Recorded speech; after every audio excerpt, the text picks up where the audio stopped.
Hello students, नमस्कार। मैं हूं अरुण सर और आप देख रहे हैं मेरा चैनल फोर्थ नीट। तो इस वीडियो में हम लोग एनसीईआरटी के मैथमेटिक्स यानी क्लास 10th के एक्सरसाइज 9.1 का क्वेश्चन नंबर 12 से 16 तक को सोल्व करने जा रहे हैं और ये बहुत ही मजेदार होने वाला है। तो आप बने रहिएगा मेरे चैनल फोर्थ नीट के साथ और इस वीडियो को अंत तक देखेंगे, ठीक है। तो चलिए शुरू करते हैं सोल्व करना क्वेश्चन नंबर 12। तो देखिए मेरे हाथ में एनसीईआरटी का मैथमेटिक्स का बुक है। तो मेरे ख्याल से आपने भी ये बुक ले लिया होगा और अब आप पढ़ने के लिए तैयार हो जाइए मेरे साथ और चलिए स्टार्ट करते हैं। तो क्वेश्चन नंबर 12 क्या कह रहा है पढ़कर सुना देते हैं एक बार आपको। क्वेश्चन नंबर 12 कह रहा है कि from the top of a 7 metre high building the angle of elevation of the top of a cable tower is 60 degree.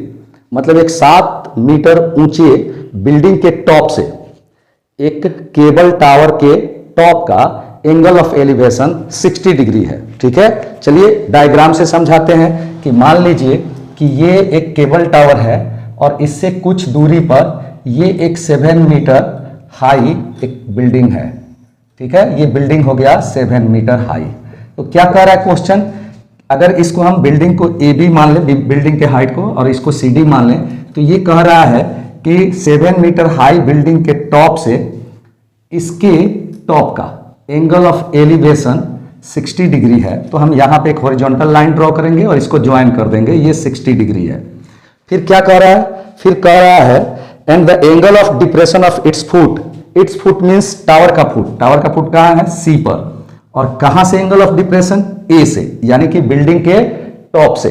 तो ये कह रहा है कि 45 डिग्री है, तो ये 45 डिग्री हो जाएगा, ये ज्वाइन कर देंगे। यहां ध्यान दीजिए कि ये और ये अल्टरनेट इंटीरियर एंगल हैं और ये दोनों पैरेलल होंगे, तो ये भी इक्वल हो जाएगा, ठीक है। अब ये चीज देखिए कि अगर ए बी 7 मीटर है, यहां पे पी दे देते हैं, ये राइट ट्रायंगल हो गया, ये राइट एंगल हो गया, ये भी राइट एंगल है। तो ये अगर 7 मीटर है तो ये भी कितना हो जाएगा, 7 मीटर हो जाएगा, ठीक है। और हम क्या करते हैं, इसको x मान लेते हैं, इसको भी x मान लेते हैं, क्योंकि ये एक रेक्टेंगल है तो इनके अपोजिट साइड्स इक्वल होंगे, ठीक है। अब क्या करना है, कैसे बनाना है, तो हम क्या करेंगे कि हम यहां पे लिखेंगे लेट, माना कि ए बी क्या है, ए बी है हाइट ऑफ द बिल्डिंग। ये बिल्डिंग का हाइट है और कितना मीटर है, ये 7 मीटर। और ये डीसी क्या है, DC equal to height of the tower, और इसे निकालना है। ये ए बी सी ई एक रेक्टेंगल है, A B C E is a rectangle.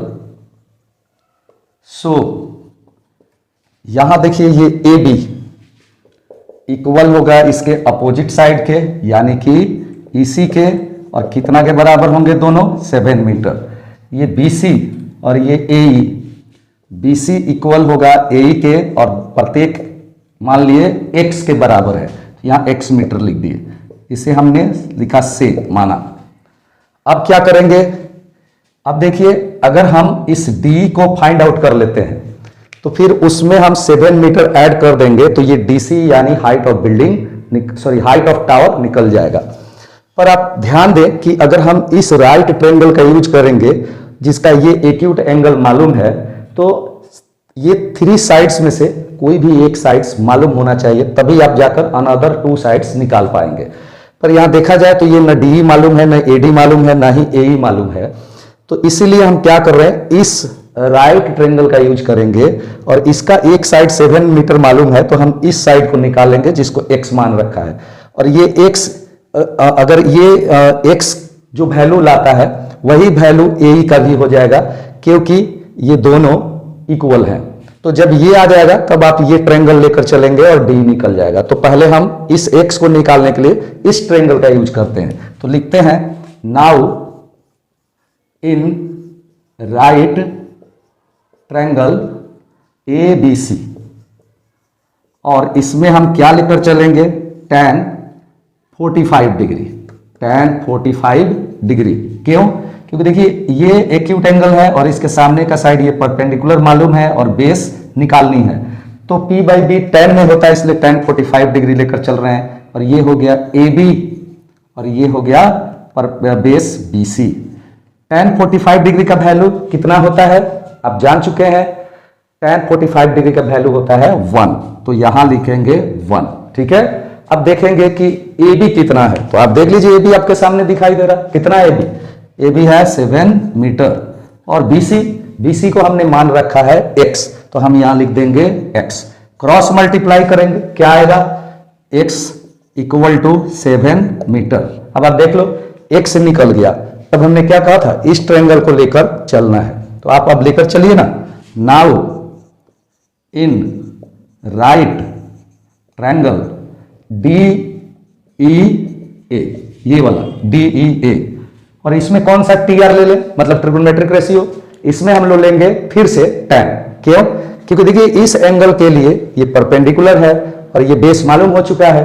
तो P बाई बी tan में होता है या कॉट में, तो हम फिर tan ही ले लेंगे। पर कितना degree? 60 degree. tan 60 degree equal to perpendicular हो गया DE और बाई बेस हो जाएगा AE। फिर सोल्व करेंगे। tan 60 डिग्री का वैल्यू कितना होता है? √3। DE निकालनी है, DE को D लिख देंगे और AE x है। सो क्रॉस मल्टीप्लाई करेंगे तो this implies DE equal to हो जाएगा √3x and DE equal to x already हम यहां निकाल चुके हैं। x का वैल्यू कितना आया है? 7 मीटर। तो हम यहां 7 मीटर पुट करेंगे तो ये 7√3 मीटर हो जाएगा। तो इस तरह से DE निकल गया और ये EC पहले ही से मालूम है। तो हम क्या करेंगे? यहां लिखेंगे so height of the tower का हाइट निकालना है, तो height of the tower equal to ये है DC, और DC इक्वल टू कितना होगा? DC का मतलब हो गया DE और प्लस EC। और DE कितना आया है? DE आया है 7√3 प्लस EC कितना है? EC देख लो ऑलरेडी यहां दिख रहा है, EC 7 है, तो 7 लिख दिए, ब्रैकेट घेर करके और मीटर लिख देंगे। 7 कॉमन ले लेंगे, ये हो गया √3 प्लस 1 मीटर। तो ये हो गया क्वेश्चन नंबर 12 का आंसर। ठीक है, क्वेश्चन नंबर 12 तो कंप्लीट कर लिए। अब बारी है क्वेश्चन नंबर 13 की। तो चलिए बने रहिएगा अभी मेरे साथ, और अब बनाएंगे क्वेश्चन नंबर 13 को। क्वेश्चन नंबर 13 क्या कर रहा है देख लेते हैं। As observe from the top of a 75 meter high lighthouse from the sea level, the angles of depression of two ships are 30 degree and 45 degree. If one ship is exactly behind the other on the same side of the lighthouse, find the distance between the two ships. क्या मतलब हुआ इसका बताते हैं आपको। जैसा कि देखा गया या पाया गया, एक लाइट हाउस जिसकी ऊंचाई 75 मीटर है सी लेवल से, उसके टॉप से दो शिप्स जो लाइट हाउस के एक ही ओर एक दूसरे के पीछे हैं, एंगल ऑफ डिप्रेशन 30 डिग्री और 45 डिग्री है।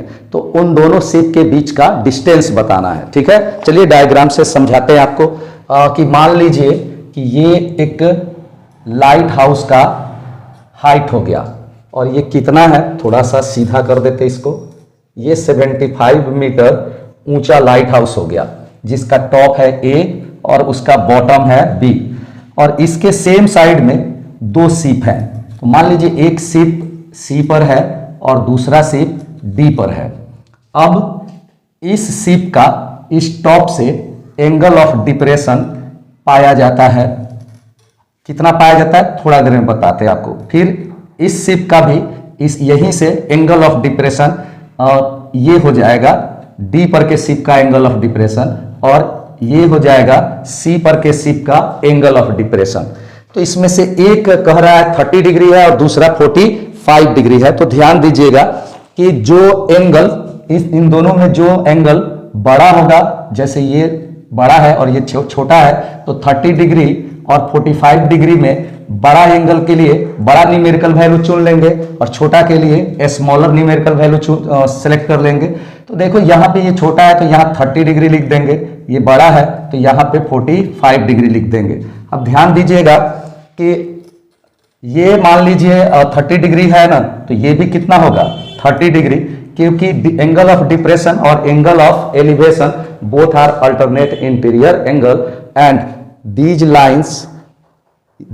lines are parallel to each other, so pair of alternate interior angles be equal. So 30 degree, this angle is 30 degree, then this angle will be also 30 degree. So ये 45 degree है, ये भी कितना होगा 45 degree. यहां पे अपनी सुविधा के लिए हम लोग E लिख दे रहे हैं। तो अब देखिए ये राइट एंगल बन गया।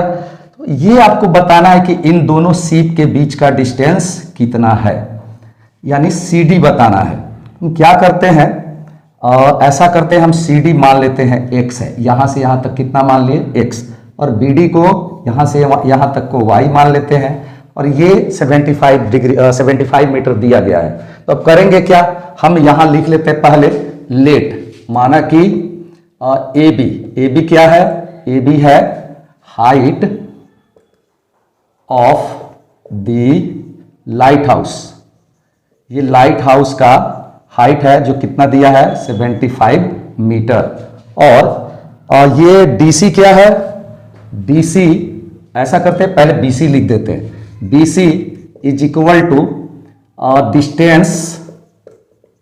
Distance of one ship from the lighthouse. फिर और ये BD क्या है, BD यहां लिख देते हैं, BD equal to distance of another ship from the lighthouse, ये लिख दिए, और इसको हमने y मान रखा है तो y लिख दिए। DC क्या है, DC is equal to distance between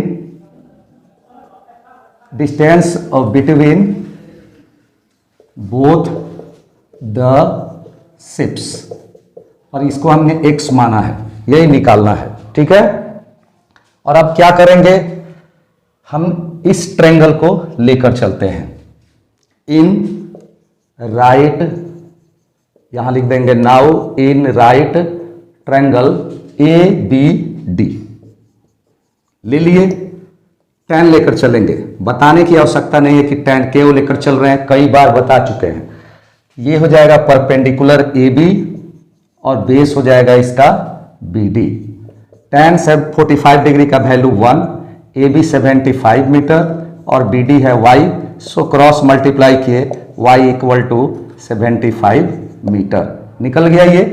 अब क्या करेंगे, इस राइट ट्रायंगल को लेंगे, now in right triangle ABC, फिर tan लेंगे, tan पर कितना डिग्री 30 डिग्री, और इक्वल टू परपेंडिकुलर कौन है AB, और बेस क्या होगा BC, और फिर tan 30 डिग्री का वैल्यू कितना होगा 1/√3 इक्वल टू AB कितना है 75 मीटर, और BC का मतलब हो गया x plus y, cross multiply करेंगे x plus Y equal to 75√3।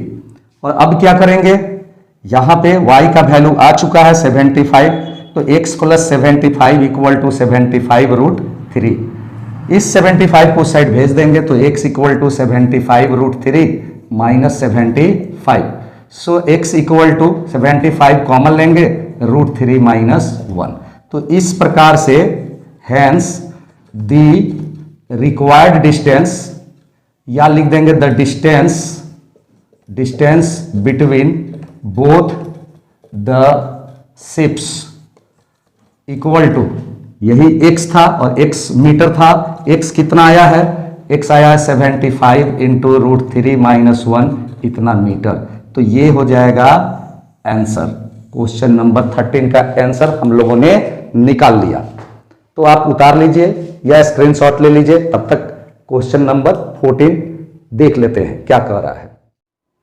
तो क्वेश्चन नंबर 13 के बाद अब हम लोग बनाने जा रहे हैं क्वेश्चन नंबर 14 को। तो देखिए एक बार पढ़कर सुनाते हैं क्या कह रहा है।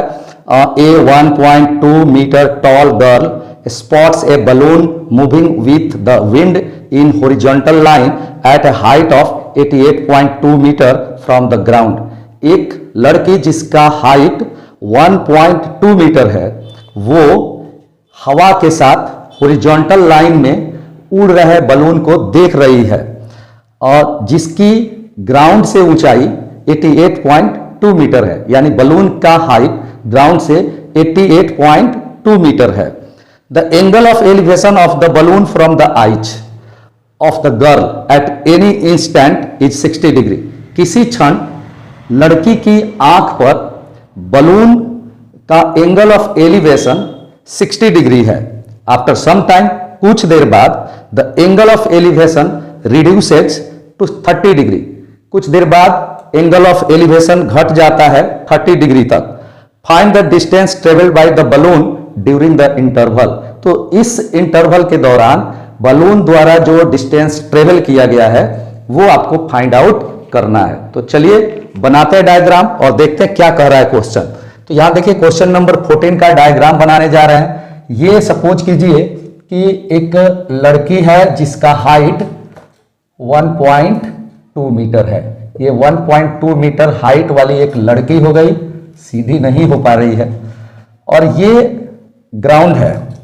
इस ग्राउंड से 88.2 मीटर की हाइट पर 88.2 मीटर के हाइट पर यहां पे एक बलून है और इस बलून का इस लड़की की आंख पर एंगल ऑफ एलिवेशन ये कितना डिग्री पाया जाता है?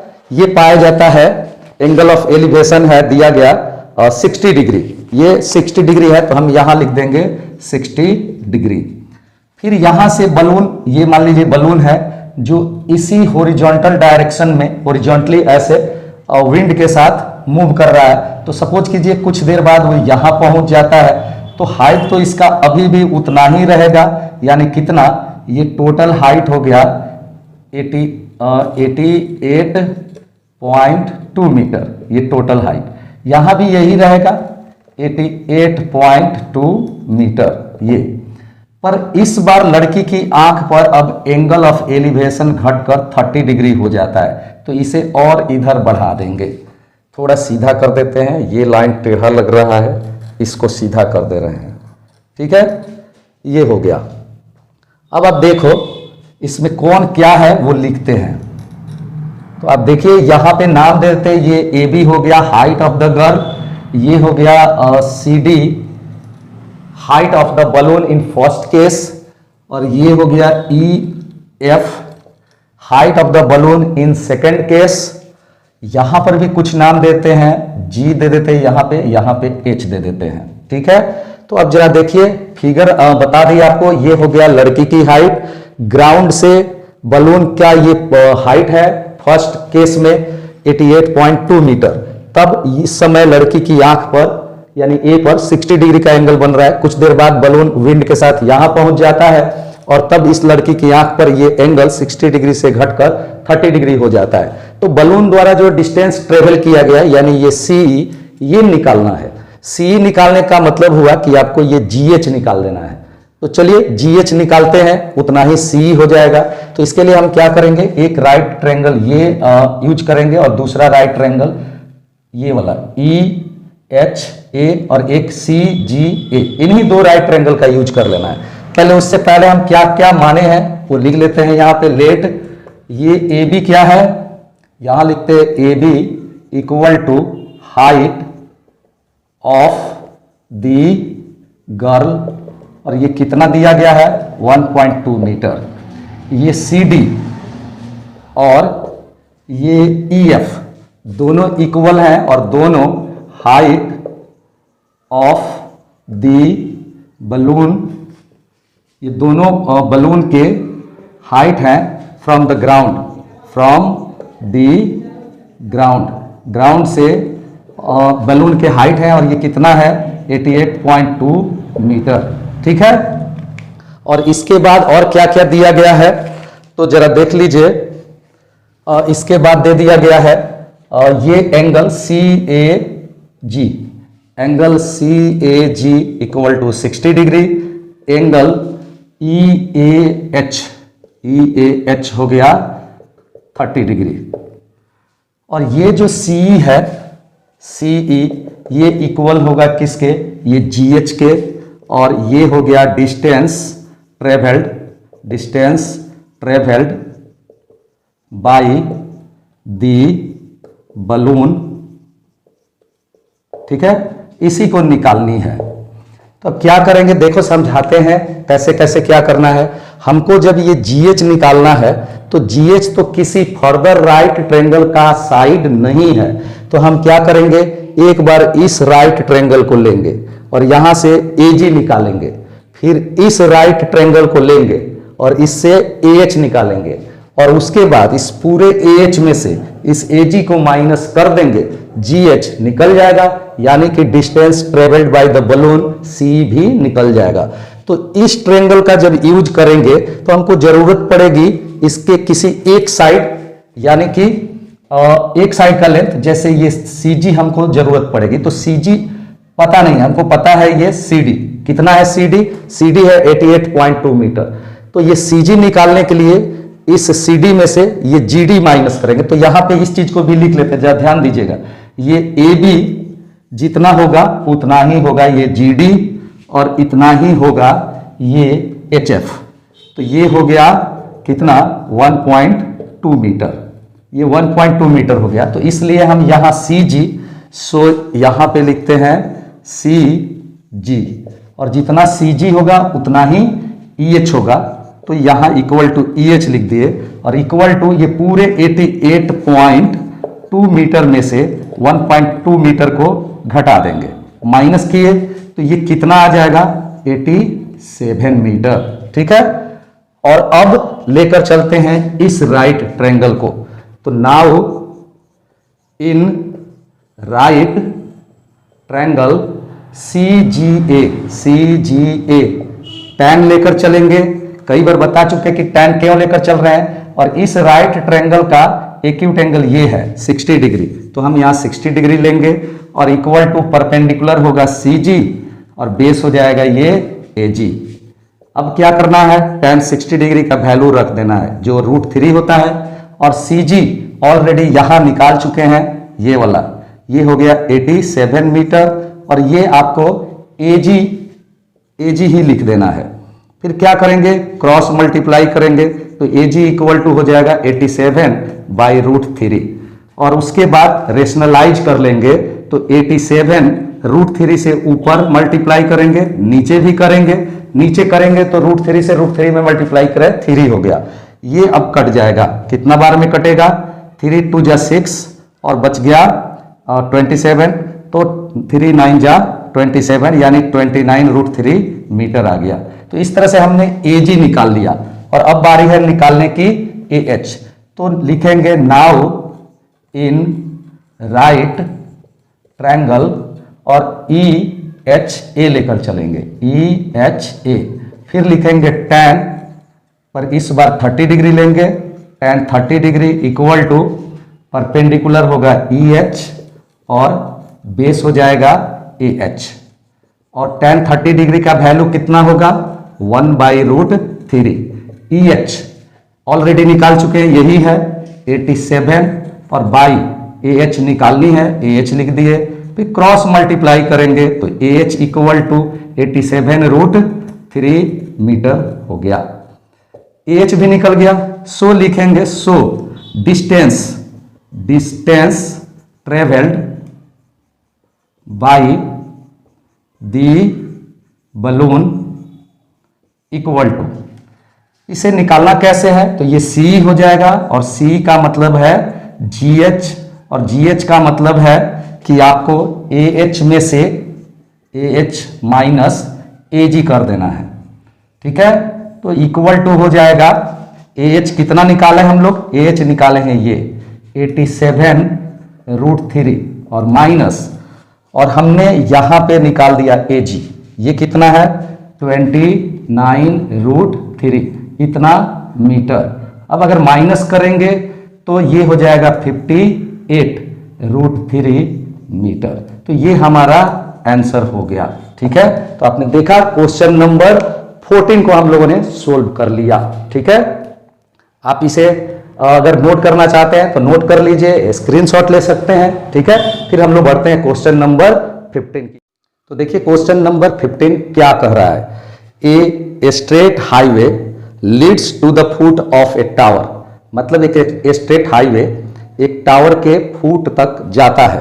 A man standing at the top of the tower, एक आदमी जो टावर के टॉप पर खड़ा है, observes a car at an angle of depression of 30 degree, वह आदमी 30 डिग्री के एंगल ऑफ डिप्रेशन पर एक कार को देख रहा है, which is approaching the foot of the tower with uniform speed, यानी जो का मतलब वह कार टावर के फुट की ओर एक समान स्पीड से बढ़ रहा है।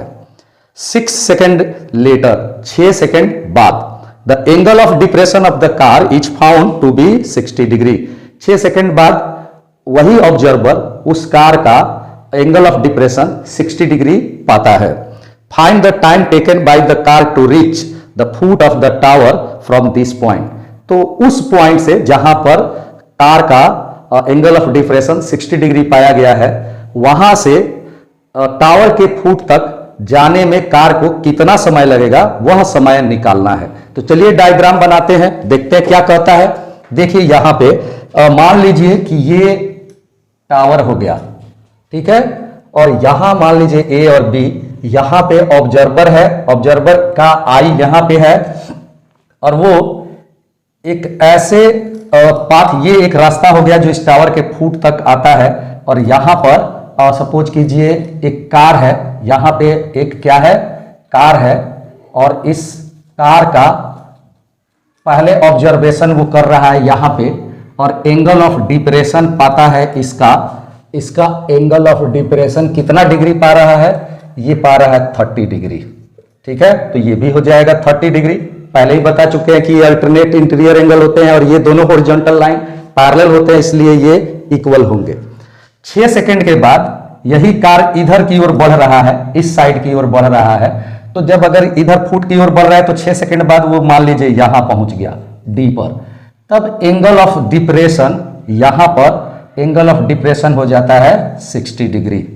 तो बताना है कि इस पॉइंट से इस फुट तक कार को आने में कितना टाइम लगेगा, यानी इस डी से बी तक पहुंचने में इसको कितना टाइम लगेगा। ये राइट एंगल हो गया।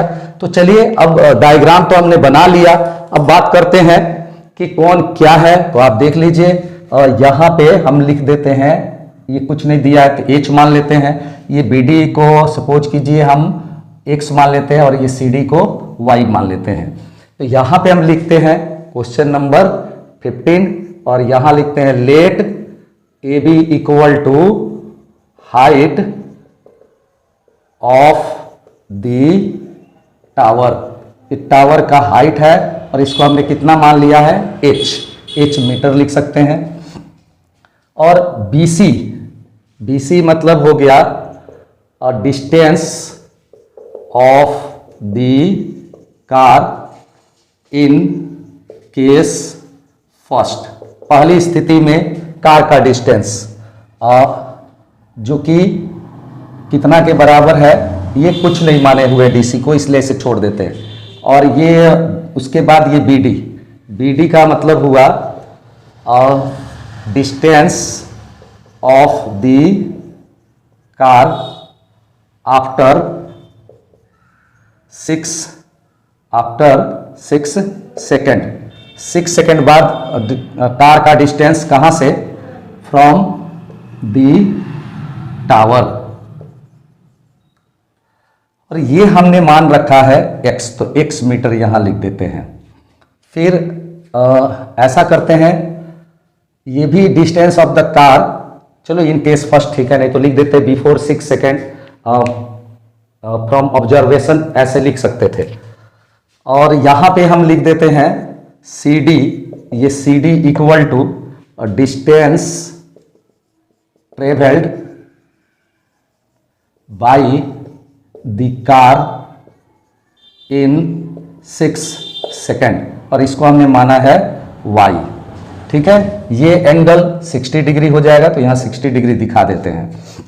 अब क्या करेंगे, एक बार इस ट्रायंगल को लेकर चलते हैं, लिखेंगे now in right triangle, right triangle A B D ले लिए, ए बी डी, और इसमें हम कौन सा टी आर लेंगे, तो इस एंगल के लिए परपेंडिकुलर ये बेस tan ले लेंगे, तो tan 60 डिग्री इक्वल टू ये हो गया परपेंडिकुलर ए बी और बेस हो गया बी डी। सो tan 60 डिग्री का वैल्यू हो गया √3 ए बी एच, और ये माना था हमने x, फिर क्रॉस मल्टीप्लाई करेंगे x equal to H by √3 लिख दिया हमने, यानी x का वैल्यू h के टर्म में निकाल दिया। यहां पे हम लोग इक्वेशन फर्स्ट लिख देते हैं, फिर हम क्या करते हैं, इस राइट ट्रायंगल को लेकर चलते हैं। Now in right triangle A B C, इसमें भी tan ले लेते हैं, tan 30 डिग्री होगा, और tan 30 डिग्री बराबर परपेंडिकुलर ए बी, ये वाला परपेंडिकुलर, और बेस हो जाएगा बी सी, तो tan 30 डिग्री का वैल्यू हो गया 1/√3, और ए बी है h, और बी सी का मतलब हो गया x प्लस वाई, फिर क्रॉस मल्टीप्लाई करेंगे तो x plus Y equal to हो जाएगा √3h। अब क्या करते हैं ना, इस x का जो वैल्यू है h/√3 इसमें पुट कर दे रहे हैं, तो यहां पे आप लिख दीजिए x की जगह पे h/√3 और plus Y equal to √3h। अब इस h/√3 को इस साइड भेज देते हैं, इससे y निकल जाएगा, तो y इक्वल टू हो जाएगा √3h और माइनस h/√3, h/√3। अब इस ये सब्ट्रैक्शन है फ्रैक्शन का, तो √3 से √3 में मल्टीप्लाई हो गया 3h माइनस h/√3, इस तरह से ये आ गया 2h/√3, तो y निकल गया, सो y निकल गया 2h/√3। अब यहां ध्यान दीजिए, y का भी वैल्यू h के रेस्पेक्ट में, x का भी वैल्यू h के रेस्पेक्ट में निकाल दिए। अब जरा हमें पता करना है कि ये यहां से यहां तक आने में कार को कितना टाइम लगता है, तो आप जान लीजिए टाइम निकालने के लिए स्पीड और डिस्टेंस ट्रेवल्ड मालूम होना चाहिए। तो जरा देखिए, डिस्टेंस ट्रेवल्ड हो गया x, और स्पीड निकाल लेते हैं, कैसे, तो यहां लिखते हैं speed of the car equal to, चूंकि कार यूनिफॉर्म स्पीड से चल रहा है इसलिए यहां से यहां तक में कहीं भी कार का स्पीड कांस्टेंट रहेगा। तो आप स्पीड ऑफ द कार निकालते हैं, तो कार का स्पीड का फॉर्मूला हो गया डिस्टेंस ट्रेवल्ड यानी कि y, और टाइम टेकन यानी कि 6 सेकंड, तो ये हो गया y/6 मीटर पर सेकंड, ये हो गया क्या चीज, स्पीड। और अब आते हैं, सो नाउ यहां लिख दिए, नाउ यहां लिखते हैं डिस्टेंस, और now time taken to reach the foot of the tower के फुट तक पहुंचने में लगा समय, और समय का मतलब हो गया डिस्टेंस यानी कि x, और बाई स्पीड कितना आया है y/, यहां पे लिख ही देते हैं डिस्टेंस और बाई स्पीड, तो डिस्टेंस कितना आया है, डिस्टेंस है ये x, तो x बाई, और स्पीड कितना है, स्पीड है y/6। सोल्व करेंगे तो x देखिए यहां पे आ चुका है h/√3, तो यहां लिख देते हैं h/√3, और इनटू ये 6 चला जाएगा ऊपर, और ये y का वैल्यू देखिए यहां है 2h/√3। अब ये √3 से √3 कट गया, ये h से h कट गया, ये 2 से 6 कट गया 3, सो इक्वल टू 3 सेकेंड, ये हमारा आंसर हो गया। ठीक है, तो आपने देखा क्वेश्चन नंबर 15 को भी हम लोगों ने सोल्व कर लिया। तो अब बारी है लास्ट क्वेश्चन, इस एक्सरसाइज 9.1 के लास्ट क्वेश्चन यानी क्वेश्चन नंबर 16 को सोल्व करने का। तो चलिए क्वेश्चन नंबर 16 सोल्व करना स्टार्ट करते हैं। आगे हम लोग क्वेश्चन नंबर 16 को लेकर के अब जरा देखिए, the angles of elevation of the top of a tower from 2 points at a distance of 4 meter and 9 meter from the base of the tower and in the same straight line with it are complementary।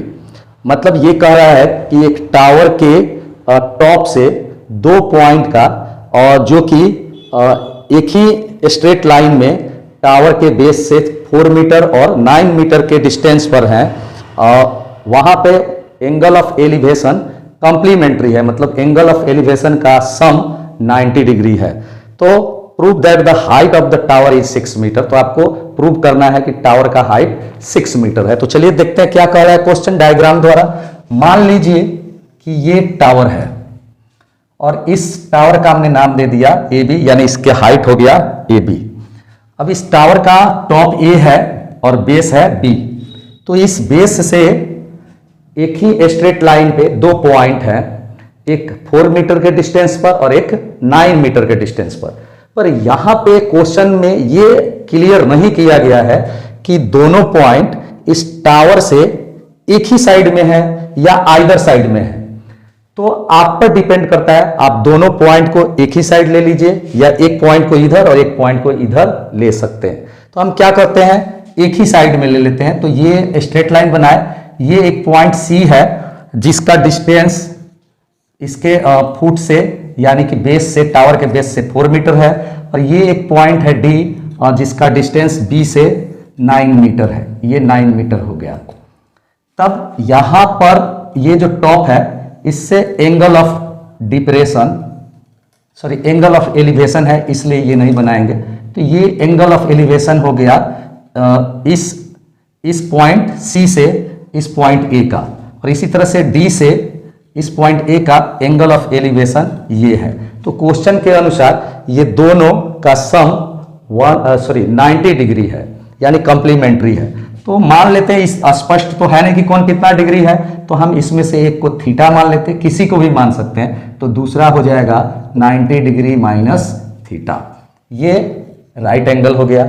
ये height है h मान लेते हैं। तो यहां लिखते हैं question number 16, let माना कि A B equal to height, ये हाइट है किसका, height of the tower, tower का हाइट है जो हमने h मान लिया, h मीटर लिख देते हैं। और BC है distance of the first point और पॉइंट फ्रॉम द टावर, कितना दिया है 4 मीटर। और BD है distance of the second point from the tower, कितना दिया है 9 मीटर। अकॉर्डिंग टू क्वेश्चन ये angle D, angle ADB, angle ADB लिख लेते हैं, और ये एंगल ACB, दोनों का सम 90 डिग्री है। ठीक है, अब क्या करते हैं, इनमें से एक को थीटा मान लेते हैं। Let angle ADB equal to theta, so angle ACB यानी ये वाला 90 डिग्री माइनस थीटा हो जाएगा। और अब नाउ हर बार की तरह इस बार भी ये राइट ट्रायंगल ले लेते हैं, इन राइट ट्रायंगल ABC, और इसमें लिखेंगे tan क्यों ले रहे हैं, बार बार आपको बता चुके हैं, ये परपेंडिकुलर है, ये बेस है। तो tan कितना degree, tan 90 degree minus theta लिख लिए, इक्वल टू ये हो जाएगा AB परपेंडिकुलर, BC हो गया base. tan 90 minus theta, tan 90 degree minus theta formula है cot थीटा का, cot थीटा लिख दिए। AB है h लिख दिए, और BC है 4 मीटर लिख दिए, और इसको यहीं पे इक्वेशन फर्स्ट मान लेते हैं। फिर आगे बढ़ते हैं, ये ट्रायंगल लेते हैं। Now in right triangle ABD, फिर से tan लेंगे, पर इस बार एंगल थीटा होगा। tan theta equal to AB यानी कि परपेंडिकुलर बाई बेस यानी BD, तो ये लिख दिए। tan थीटा रहने दिए, ए बी एच है और बी डी है 9, इसको इक्वेशन सेकंड मान लेते हैं। अब क्या करते हैं, इन दोनों इक्वेशन को मल्टीप्लाई कर देते हैं। तो यहाँ लिखते हैं फ्रॉम इक्वेशन फर्स्ट और इनटू इक्वेशन सेकंड। तो देखो लेफ्ट में लेफ्ट से मल्टीप्लाई करेंगे, cot theta into tan theta, और इक्वल टू राइट को राइट से मल्टीप्लाई करेंगे। तो ये हो गया h/4 और इंटू h/9, ये मीटर ये भी मीटर। अब आप जानते हैं cot theta into tan theta 1 होता है, ये फॉर्मूला है, और h में मल्टीप्लाई हुआ h स्क्वायर, 9 4 जा 36 मीटर स्क्वायर। ध्यान दीजिएगा ये cot theta into tan theta 1 आता है, ये ट्रिग्नोमेट्रिक आइडेंटिटीज के बहुत सारे फॉर्मूला में से एक फॉर्मूला ये भी है। अब क्रॉस मल्टीप्लाई करेंगे तो h स्क्वायर से इसके नीचे 1 है, 1 में मल्टीप्लाई हुआ h स्क्वायर, और 36 से 1 में मल्टीप्लाई हुआ 36 मीटर स्क्वायर। अब आप जानते हैं जब इधर से स्क्वायर हटेगा इधर रूट होगा, 36 metre square. So h equal to 36 का रूट 6 मीटर स्क्वायर का मीटर। तो so height of the tower, height of the tower equal to 6 metre, ये हमने प्रूव्ड कर दिया। तो यहां लिख देंगे प्रूव्ड। तो इस तरह से देखिए क्वेश्चन नंबर 16 भी हम लोगों ने सोल्व कर लिया। तो इस एक्सरसाइज यानी 9.1 का अंतिम क्वेश्चन, लास्ट क्वेश्चन को भी हम लोगों ने सोल्व कर दिया है। तो स्टूडेंट्स उम्मीद है कि आपको ये वीडियो पसंद आया होगा। अगर आपको ये वीडियो पसंद आया तो हमारे चैनल फोर्थ नीट को जरूर सब्सक्राइब करें और अपने दोस्तों के बीच ज़्यादा से ज़्यादा शेयर करें। तब तक फिर से मिलते हैं एक नए वीडियो के साथ। तो बने रहिएगा हमारे चैनल फोर्थ नीट के साथ। बहुत बहुत धन्यवाद।